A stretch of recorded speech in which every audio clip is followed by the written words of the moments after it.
Ժողովրդի ավելի լայն զանգվածների հետ ավելի մեծ շփումներ ունենալու, կազմակերպելու, տեղերում կուսակցության տարածքային կազմակերպության ազդեցությունը ուժեղացնելու, համակիրների ցանկ ձևավորելու եւ այս ամեն ինչը անել ցանկացած սցենարի պատրաստ լինելու համար եւ բոլոր հնարավոր միջոցներով հասնել այս իշխանությունների հեռացմանը, որովհետև այս իշխանությունների գոյության պարագայում մենք ստեղծված իրավիճակից ելք չենք տեսնում, ընդհակառակը մեր երկիրը հայտնվելու է շատ ավելի խորը եւ ծանր իրավիճակի մեջ։ Այսքան ընդհանուր գծերով պատրաստ եմ սիրով ձեր բոլոր հարցերին։ Պարոն Սաղաթելյան, գլխավոր դատախազը միջնորդագիր է ներկայացրել ազգային ժողովի նախագահին, մի տալու հանրային քրեական հետապնդում հարուցել Հայաստան խմբակցության ղեկավար Սերյան Օսիյանի եւ խմբակցության քարտուղար Արծվիկ Մինասյանի նկատմամբ ինչ զարգացումներ է սպասվում, ինչ նպատակ է հետապնդում իշխանությունը։ Տեսեք, սա այս իշխանության ձեռագիրն է, եթե նայենք անցնող ժամանակահատվածը, սրանց իշխանության հիմնական հենարանը ուժային կառույցներն են, որոնք շարունակում են քիչ առաջ ասացի դիմադրության բոլոր օջախները, ազգային ուժերը, անհատ գործիչներին թիրախավորել, քրեական գործերով փորձել կաշկանդել, որպեսզի պահեն իրենց իշխանությունը։ Մենք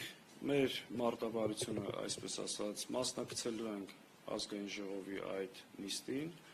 այդ նիստի ընթացքում դուք կհամոզվեք, որ դա ամբողջությամբ ապօրինի կեղծ մի գործընթաց է,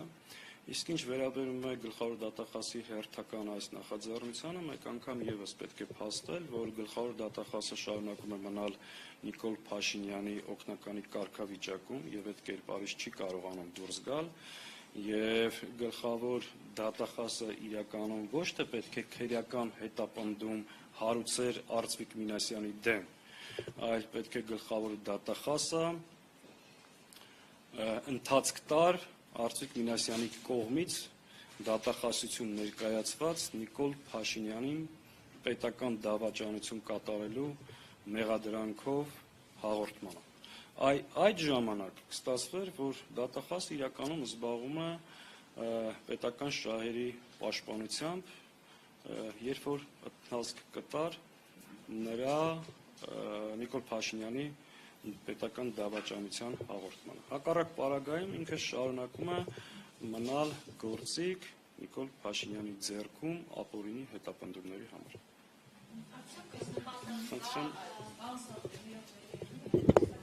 Եղեք հանգիստ բոլոր հարցերին սիրով պատասխանելու եմ, ես չեմ շտապ։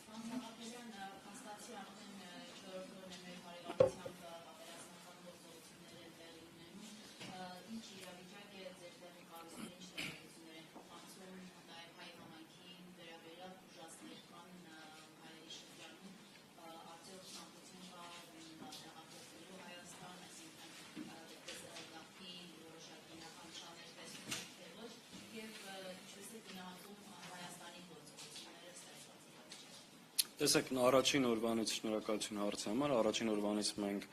անընդհատ կապի մեջ ենք Իրանի մեր ընկերների, մեր կառույցի ներկայացուցիչների, ազգային կառույցի ներկայացուցիչների հետ բարբերաբար տեղեկություններ ստանում են, գիտեք նաև 3 ռմբակոծության հետևանքով վնասվել էր Ալիք օրաթերթի շենքը, վստահեցնում եմ, որ մեծ խուճապ կամ արտագաղթի տրամադրություն առնվազն այս պահին չկա, բայց բնականաբար երկիրը գտնվում է լայնածավալ պատերազմի մեջ, մենք ունենք մեծ թվով հայրենակիցներ, ազգային կառույցներ եւ կա շատ մեծ մտահոգություն։ Մտահոգությունը նաև կա ոչ միայն Իրանում գտնվող մեր հայրենակիցների համար, այլ առհասարակ մեր բարեկամ եւ հարևան երկրում տեղի ունենում լայնամասշտաբ ռազմական գործողություններ եւ այս իմաստով նաեւ կա շատ մեծ մտահոգություն Հայաստանի անվտանգության իմաստով։ Արդյոք այս իշխանությունները այդ ուղղությամբ ձեռնարկում են համապատասխան քայլեր այդ սպառնալիքները չեզոքացնելու կամ մեղմելու ուղղությամբ, նայելով սրանց անցնող 7 տարվա գործունեությունը, սրանք ունեն ձախողման, պարտության, ասած մի անհաջողությունների պատմությունը։ Այս իրավիճակում հնարավոր քայլեր ձեռնարկում են թե ոչ, հանրային կերպով դա չի երևում, իսկ ներքին աշխատանք կա թե չէ, դժվարանում են ասել, ու այդ վստահությունը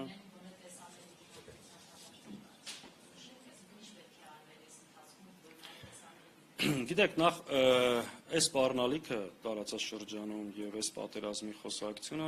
չպետք է առնվազն այս իշխանությունների համար անակնկալ լիներ, որովհետեւ տարբեր վերլուծություններով կանխատեսվում էր այս այն ինչ որ տեղի ունենում է։ Հիմա ես չգիտեմ, արդյոք այն աշխատանքը, որ անհրաժեշտ էր մեր սահմանների պաշտպանության, այս վտանգները նկատի ունենալով տարբեր էսկալացիաների, այս իշխանությունները ձեռնարկել են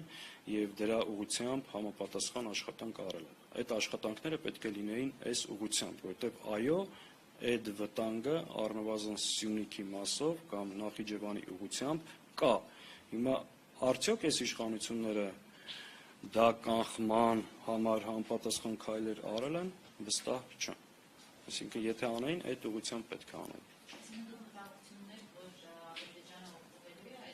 Այո, այդ մտահոգությունը անշուշտ կա եւ նաեւ կա շատ մեծ մտահոգություն մեր բարեկամ եւ դաշնակից Իրանը հնարավոր է ներկայացվի շատ խոշոր կոնֆլիկտի մեջ եւ դա ունի նաեւ իր սպառնալիքները Հայաստանի Հանրապետության նկատմամբ, որը կբերի տարածաշրջանում անկայունության, իսկ դրանից չենք բացառում, որ բնականաբար կփորձի օգտվել Ադրբեջանը Հայաստանի նկատմամբ տարբեր պատրվակներով նոր ագրեսիա իրականացնելու համար։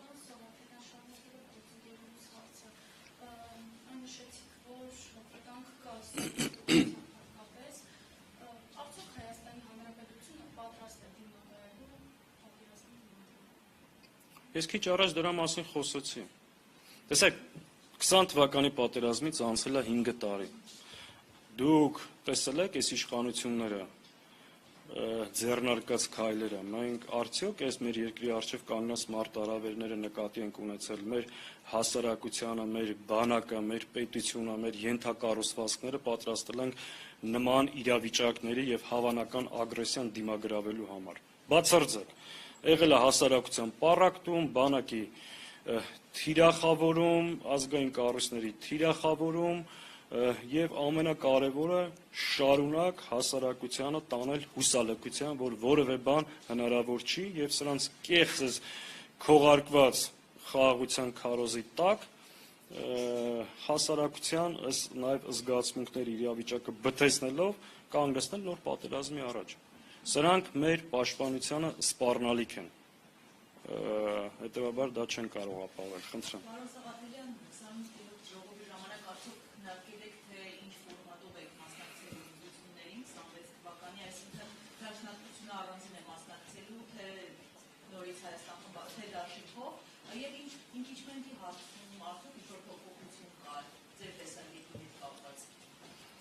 Տեսեք, նախ ընտրությունների մասով։ Բնականաբար, երբ որ խոսել ենք առաջիկա 2 տարվա աշխատանքների մասին, անդրադարձել ենք նաև այդ հարցին։ Մեր մոտեցումը հետևյալն է, որ լինի փողոցային համաժողովրդական ընդվազման միջոցով, հերթական կամ արտահերթ ընտրություններով այս իշխանություններից պետք է ազատվել։ Հիմա երբ տեղի այդ ընտրություններին կա 1 տարի ժամանակ։ Մեր մոտեցումը հետևյալն է, որ մեր երկրի ներսում եւ մեր երկրի շուրջ խաղաղ չի, մինչեւ այդ ընտրությունները տեղի են ունենալու բազմաթիվ դեպքեր եւ իրադարձություններ։ Հետևաբար մենք պետք է պատրաստվենք ցանկացած սցենարի, այդ թվում նաեւ փողոցային պայքարի,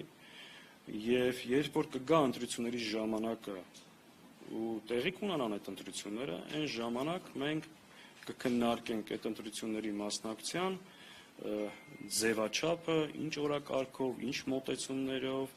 եւ ինչ ֆորմատով։ Այս պահին մենք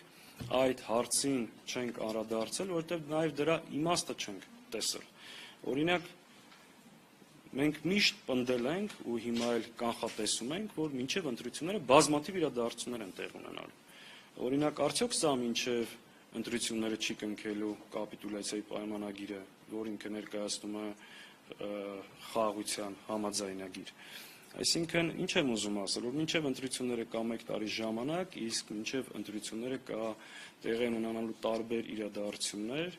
եւ պետք է շատ հստակ պատրաստ լինել ցանկացած սցենար։ Իսկ այն մոտեցումը, որ դե լավ ընտրությունները անիմաստ է, սենց ձևակերպեմ, կա Հայաստանում մի քաղաքական ուժ, որ ասել է այդ ընտրություններին չեմ մասնակցում։ Այդ թվում նաև նրանք, ովքեր այդ ընտրություններին դեմ են խոսում, իրենք հայտարարել են, որ չեն մասնակցում։ Այսօր ընդհակառակ իմ տպավորությամբ Հայաստանի քաղաքական դաշտի բոլոր միավորները ըստ էության պատրաստվում են այդ ընտրությունները։ Բայց մեր մոտեցումը շարունակում է մնալ հետևյալը. պետք է պատրաստ լինել ցանկացած սցենարի, չպետք է բացառել փողոցային ճանապարհով սրանց հեռացնելը, ընդհակառակը պետք է պատրաստվել առաջին հերթին դրան։ Նոր դրա արդյունքների հիման վրա կհասկանանք այդ ընտրությունները երբ տեղի կունենան, ինչ ֆորմատով, որտեղ ես նույնիսկ նման ձևակերպում եմ տվել, որ եթե սրանք շարունակում են մնալ իշխանության, շատ հետաքրքիր է այդ ընտրությունները Հայաստանի ինչ սահմաններում է տեղի ունենալու, որտեղ սրանք աշուն, գարուն սովորաբար Հայաստանից ինչ-որ կտորներ հանձնում են։ Հետևաբար մինչև ընտրությունները ժամանակ ունենք եւ այստեղ որպեսզի հստակ լինի, ես 2 րոպե կենտրոնանամ այս հարցի վրա։ Մենք շատ մեծ խնդիր ունենք մեր ժողովրդի հետ լայնածավալ կերպով աշխատել։ 3 հարց կա, որ պետքա իրականում նաև վերլուծելով նախորդ շարժումները, այն ինչ որ տեղի ունեցել, այս մասին շատ բաց անկեղծ խոսենք։ Հիմա շատերը ասում են, մենք չենք հաջողել, որովհետև վճռական առաջնորդ չենք ունեցել, մյուսն ասում է ծրագիր չենք ունեցել, մյուսն ասում է գլխից չենք էլ ուզը իմիտացիա ենք անում, ես դրանց չեմ անդրադառնում, որովհետև նախ իրենց ասածի մեջ ազնիվ չեն, երկրորդն էլ դա անում են քաղաքական ինչ-ինչ նպատակով։ Բայց մենք գնահատում ենք, որ 3 կարևոր հարց մենք այս ժամանակահատվածում չենք կարողացել լուծել։ Դա հետևյալն է, մենք մեր ժողովրդի շատ լայն շերտերին չեն կարողացել համոզմունք դարձնել եւ բացատրել այն իրականությունը, որ կա, որ այս պատերազմի, պարտության, կորուստների, այս ամեն ինչի պատճառ այսօրվա իշխանությունն է։ Որովհետեւ իրենք շարունակ փորձում են համոզել, մենք չլինեինք, ով է լիներ, այսպես էր լինելու, Ղարաբաղը վաղուց տրված էր։ Նույնիսկ նման ձևակերպում ունեն, որ պարտությունն ու պատերազմը մենք չենք բերել, մենք դրա հետ կապ չունենք, պարզապես դա տեղի ունեցել մեր իշխանության տարիներին։ Այսինքն, այս առաջի խնդիրը, որ պետքա կարողանանք լայն մասաների, զանգվածների մեր ժողովրդի բացատրել։ Երկրորդ շատ կարևոր եւ էական հարցը, որ մենք չենք կարողացել ամբողջությամբ լուծել, որ մարդկանց բացատրենք, որ այլընտրանք կա այս իրավիճակից։ Շատ շատերը ասում են, ով էլ լինի, միևնույնն է, այս պետքա լիներ։ Այսինքն երկրորդը ներկայացնենք այլընտրանքը։ Ես այս ուղղությունների մի մասը նշեցի, բայց սա շատ կարևոր է այլընտրանքը ներկայացնել։ Եվ երրորդը կոտրել են հուսահատությունը, որ կա գոյություն ունի, մարդկանց դուրս բերել պայքարի ու կազմակերպել ժողովրդին։ Այո, մենք չենք կարողացել այն ծավալի ժողովրդական զանգված ունենալ փողոցում ու տեղից այնքան կազմակերպած զանգված, որ սրանց պարզապես սրբել եւ հեռացնել իշխանությունից։ Հիմա եթե այս հարցերին մենք պարզ անկեղծ խորությամբ չենք նայում, մենք չենք հասկանում այս խորը ճգնաժամը, որ պատերազմից հետո կա մեր երկրում եւ հասարակության ներսում ու բոլոր աշխատանքները չենք ուղղում այդ ուղղությամբ, հաջորդ փուլում մեր հաջողության հասնելու հնարավորությունները քչանում են։ Հետևաբար միշտ մեր առաջարկն է այս ուղղություններով շատ լրջորեն աշխատանք տանել, կազմակերպել մեր ժողովրդին Հայաստանի հեռավոր գյուղերից մինչև մայրաքաղաքի կենտրոն եւ այս խնդիրը լուծել։ Մյուս խնդիրը իմպիչմենտի մասին։ Չգիտեմ, երկար խոսեմ, թե կարճ այս թեմայով։ Եկեք տվեք միանգամից անդրադառնամ։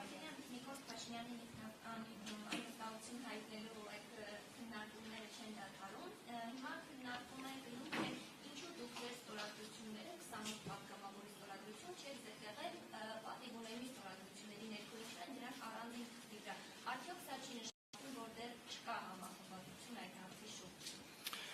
Տեսեք, եկեք ես այս հարցից մի քիչ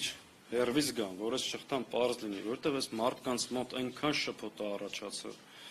Մի հատ այս թեման անենց է խճճվել ու այնքան անլրջացել, որ շատերը նաև չեն հասկանում, այս ինչա կատարվում։ Երբ որ իմպիչմենտի նախաձեռնողները դիմեցին մեզ իմպիչմենտ սկսելու համար, 1.5 ամիս առաջ մենք հայտարարեցինք հետևյալը, որ Նիկոլ Փաշինյանին հեռացնելու բոլոր հիմքերը կա, մենք իմպիչմենտի գործընթացը այս պահին չենք սկսում, որովհետև դա սկսելու համար բավարար ստորագրություններ չունենք։ Եթե կլինի ուժ եւ թեկնածու, որ կստանձնի պատասխանատվությունը եւ ունի այդ ստորագրությունները, այսինքն այդ 8 ստորագրությունը գործընթացը սկսելու համար մենք պատրաստ ենք ստորագրել։ Դրանից հետո Էդմոն Մարուկյան եւ այլ այդ պատմությանը չանդրադառնում, ձեր աչքի առջև է։ Եղավ մեկ շաբաթ առաջ պատիվ ունեմի հայտարարությունը, որ մենք առաջադրում ենք թեկնածու եւ ստանձնում քաղաքական պատասխանատվություն այս գործընթացի համար։ Մենք տրամաբանորեն ենթադրում էինք, որ եթե արդեն պատիվ ունեմը ՀՀԿ-ն մտնում այս գործընթացի մեջ եւ ստանձնում այս պատասխանատվությունը, առնվազն գործընթացը սկսելու համար բավարար 8 ստորագրությունը ունեն։ Եւ այդ իրենց հայտարարությունից անմիջապես հետո Հայաստան խմբակցությունը հայտարարեց, որ մենք պատրաստ ենք պակասող 28 ստորագրությունը տրամադրել գործընթացը սկսելու համար ու հրավիրում ենք քննարկման, պատրաստ ենք քննարկելու այս հարցը, այսինքն մենք ենք հրավիրել մեր գործընկերներին այս հարցը քննարկել։ Քննարկման արդյունքում մի քիչ պաշտոնական բանակցություններ եւ այլ, ասես փորձեցին մի հատ չգիտեմ ինչ, մենք շատ ընկերական, շատ մեր ամեն օրվա գործընկերներն են 5 տարի միասին ենք եղել բազմաթիվ հարցերով, շատ պարզ հարցադրումներ են կարա։ Հիմա իհարկե իմ հարցերը ներկայացնում են իբրև պայմաններ եք դրել, բայց շատ պարզ հարցադրումներ են կարա։ Առաջինը, արդյոք 36 ստորագրությունը, այսինքն պակասող 2 ստորագրությունը կա գործընթացը սկսելու համար։ Մեր ընկերները ասացին, որ այս պահին դեռ չունենք այդ 2 ստորագրությունը, բայց եթե ունենանք էլ, մենք այժմ չենք պլանավորում դա բերել խորհրդարանի օրակարգ, որովհետև մենք արդեն հայտարարել ենք եւ հիմա էլ վստահեցնում ենք, որ խորհրդարան կմտնենք 54 ստորագրություն ունենալու դեպքում։ Այս պարագայում մենք ինչ ենք ասել։ Ասել ենք լավ, 2 հարց։ Հիմա ասում են այդ հարցերը, որ դրել եք, պայման եք դրել։ Փողոցային գործընթաց լինելու է, թե չէ, եւ ինչ ծրագիր կա։ Ասել են լինելու է։ Ասել ենք երբ է դա տեղի ունենալու, ինչ ժամկետներում։ Հիմա ենք անում, հաշուն ենք անում, ընդ որում չենք ասել երբ եք անում, ասել են երբ ենք անում։ Ու շատ հստակ ասելով այդ փողոցային պայքարի եւ առաջիկա իմպիչմենտի գործընթացի բոլոր աշխատանքներում մենք պատրաստ ենք ամբողջությամբ ներգրավել։ Այս հարցերում շատ կոնկրետություն չի եղել։ Այսինքն աշունը երբ, ինչ ծրագրով եւ այլն։ Լավ ասել ենք։ Մենք հայտարարում ենք հրապարակային, որ 28 ստորագրությունը պատրաստ է ձեր ներկայացրած տեխնացուին առաջադրելու համար։ Դուք կարող եք, մենք այդ մասին հրապարակային կհայտարարենք, դուք կարող եք ցանկացած բանակցության գործընթացի ժամանակ հղում անել մեզ, որտեղ պետք է մենք էլ ենք պատրաստ մասնակցել այդ բանակցությունների, եւ եկեք հայտարարեք, որ Հայաստան խմբակցության ստորագրությունները կա, ամբողջ ներուժը կենտրոնացնենք 4 անկախ падգամավորների, ընդ որում մենք էլ ձեր հետ։ Եվ ԿՊ 20 падգամավորների համար, հատկապես եթե գնում ենք 54-ի հետևից։ Ու մենք այդ ընթացքում ես ստեղից այդ մասին հայտարարել եմ, ու ասել եմ, այդ ստորագրությունները մեր պատրաստ է, բայց հրապարակելու կարիք չկա, որովհետև խոսքը հաճախ ավելի արժեք ունի, քան այդ հրապարակային թղթերը, այսինքն մենք մեր խոսք ապացուցելու համար չպետք է նաև ցույց տանք, որ ինչ որ մեկը հավատա։ Բայց այդ ընթացքում ինչ տեղի ունեցավ, որ իմ համար շատ զարմանալի էր։ Մեր խոսակցության ընթացքում իմ ընկեր Հայկ Մամիջանյանը իրենց 6 ստորագրությունը դրել էր իրենց էջին։ Եվ իմ հայտարարությունից հետո գնաց խոսակցություն, շատ կարևոր դետալ է սա, որ Հայաստան խմբակցության падգամավորները ոչ բոլորն են համաձայն իմպիչմենտի գործընթացին, որովհետև որոշները կաշկանդված են ինչ-որ քրեական գործերով։ Դրանից հետո, չնայած մենք խորհրդակցել էինք մեր падգամավորների հետ, ունեինք այդ համաձայնությունը, մենք 1 ժամվա մեջ հրավիրել ենք մեր падգամավորներին։ Ստեղ ստորագրել ենք ընդ որում բոլոր ստորագրողներին ասել ենք, որ Դավիթ Համբարձումյանով անվստահություն հանձնելու գործընթացի համար ստորագրել են, հրապարակել են, որպեսզի այդ խոսակցությունները եւս փակենք եւ ասել ենք, քանի որ նաեւ հայտնի չի երբ այս գործընթացը սկսում, հրապարակային կա, մի կենտրոնացեք մեր վրա, եկեք մենք էլ ձեր հետ աշխատենք պակասող ստորագրությունները բերելու համար։ Դրանից ինչ ենք արժանացել։ Այս իմպիչմենտի նախաձեռնողները որոշները չափը կորցրել են նաեւ։ Այսինքն, օրինակ մեկը ասում է, որ Իշխան Սաղաթելյանը հրապարակել է այդ ստորագրությունները, ինչ որ համեմատություն անում, ինչի դիմադրության ժամանակ մենք մեր ընտանիքի կամ ստորագրությունները կամ ֆոտոները նկարում հրապարակում ենք, կամ ինչ է նշանակում այն ձևակերպումները, որ տալիս են Հայաստան խմբակցության պատգամավորներին, ու ես արդեն շատ կոնկրետ այդտեղ հարցադրումներ կա, այս ասածների պատասխանը այլևս մենք ումից ենք ուզելու։ Արդյոք մեր գործընկերները այս մակարդակով եւ այս ձևով են խոսում մեր հետ, շանտաժի այս լեզվով եւ արդյոք ամենակարևորը, այսինքն այս մթնոլորտով ու այս իրավիճակով ենք ուզում այս գործընթացը հաջողի ու նման կերպ ենք մոտենում այս գործընթացի հաջողությանը կամ արդյունքներին։ Սրանք հարցադրումներ են, որոնք արդեն առաջ են գալիս։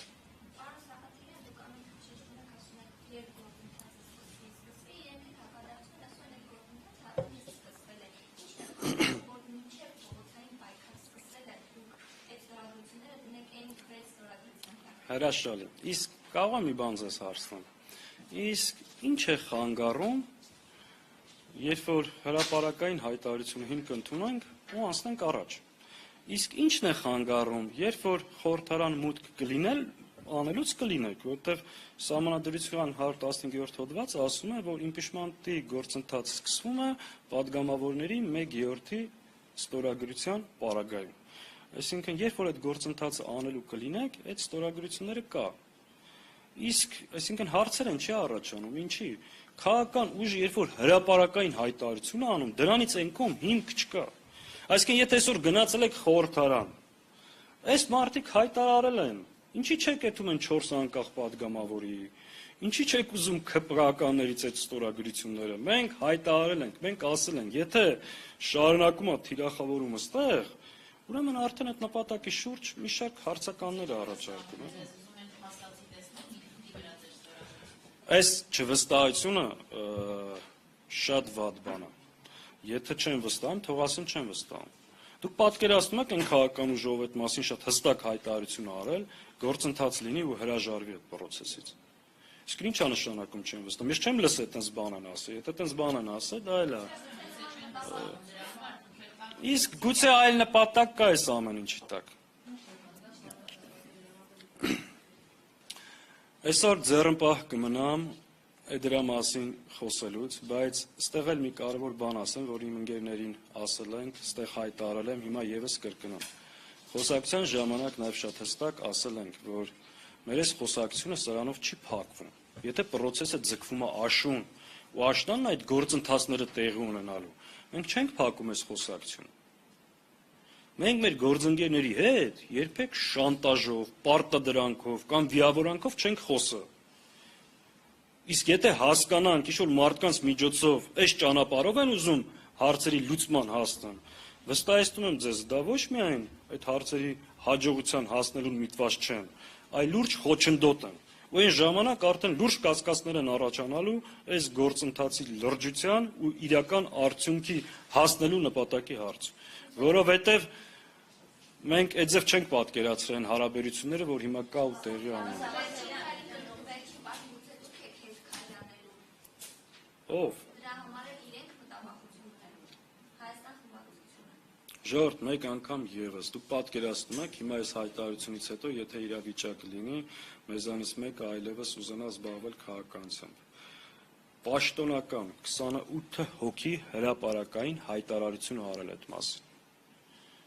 Մենք որևէ մեկին ոչ չվստահելու առիթ ենք տվել, ոչ էլ այսքան ժամանակ մի բան ասել ենք ու մեր ասացից հրաժարվել ենք։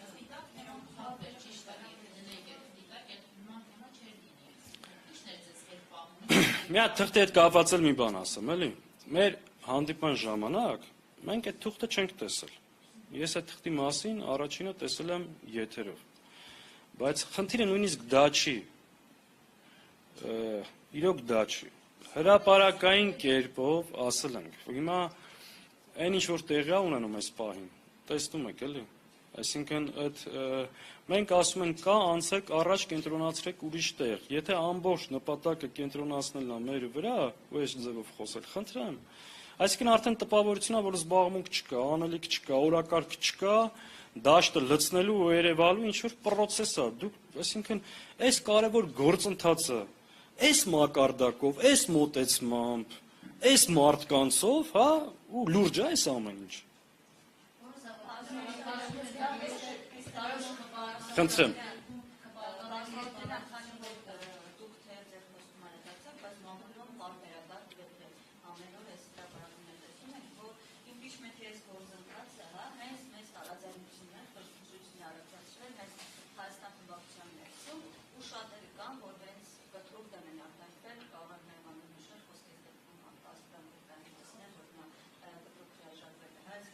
Ինչի՞ց է հրաժարվում։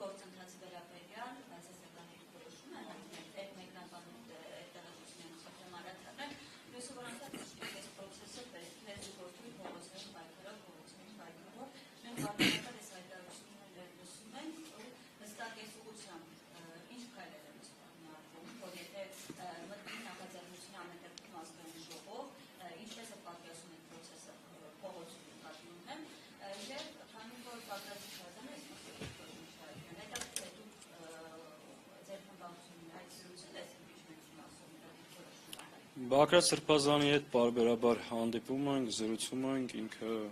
մեր լավագույն գործընկերն է, մեր Սրբազան հայրն է, եւ ինքը եւս որոշակի աշխատանքներ պլանավորում է, մնացած հարցերին ինքը կպատասխանի։ Ինչ վերաբերում է խմբակցության ներքին խոսակցություններին։ Տեսեք, ես դες քիչ առաջ մի օրինակ բերի, քանի կար ասում էին, որ կաշկանդված են քերական գործերով չեն ստորագրելու։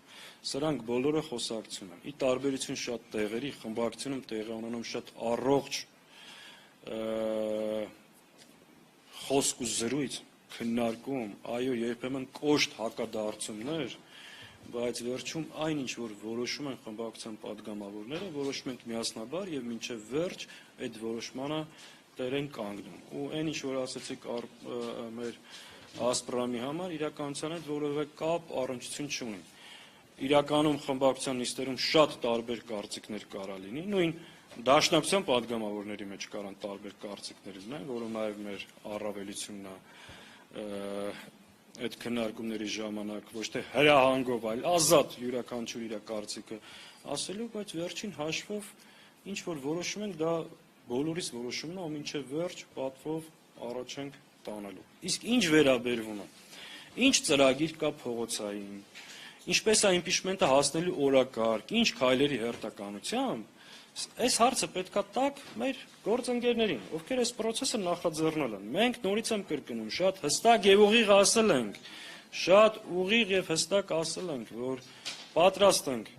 ստորագրել, ձեր հետ դուրս գալ փողոց, ստանձնել մեր բաժին պատասխանատվությունը, եթե այլ падգամավորների հետ բանակցությունների ճնշման աշխատանք կլինի, մենք պատրաստ ենք ներգրավել, այսինքն այս process-ի մեջ ենք։ Հիմա իրանք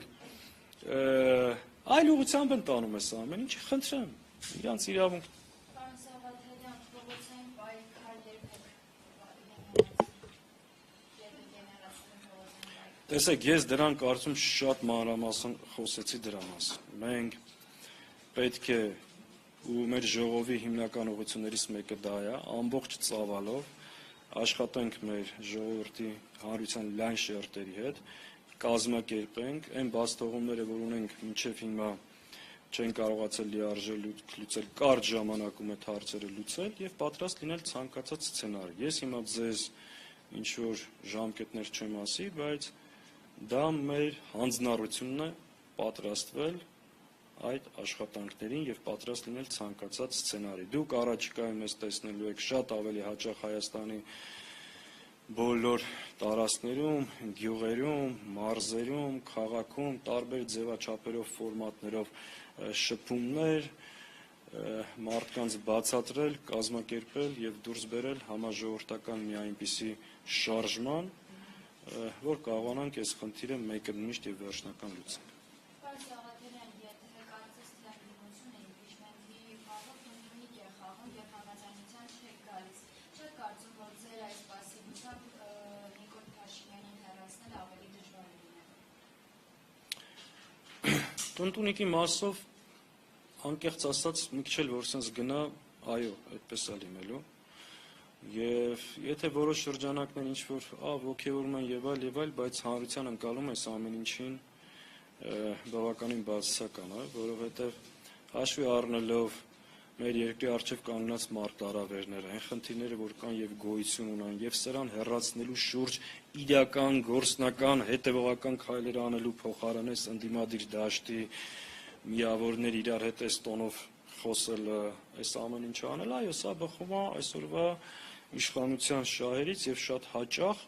օրինակ այս դաշտում արդեն այս իմպիչմենտի նախաձեռնողների մեջ մարդիկ կան, որ կառավարությունը մի հատ նստած գլխավոր ֆեյք կա, չէ, հայտնի են Տարոն Չախոյան ինչ։ Այսինքն դրան գերազանցել են արդեն։ Մի քիչ էլ սենց աշխատեն, այս տողը գործերը ահագին թեթևանելու է, լնդիմության վրա այդ հաստիկից կարող է հանան։ Այսինքն այս ճանապարհով, այս մակարդակով այս հարցերը լուծել հնարավոր չի, հետեւաբար այո, պետք է ավելի լրջանալ ու կենտրոնանալ բուն խնդիրների վրա, այլ ոչ թե նման տեսարաններով օրակարգ լցնել։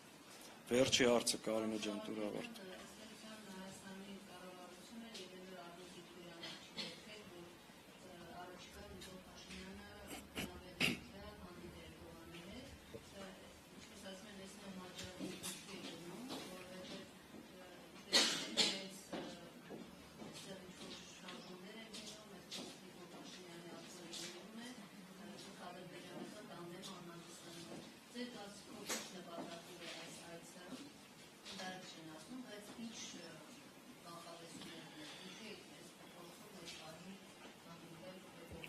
Գիտեք,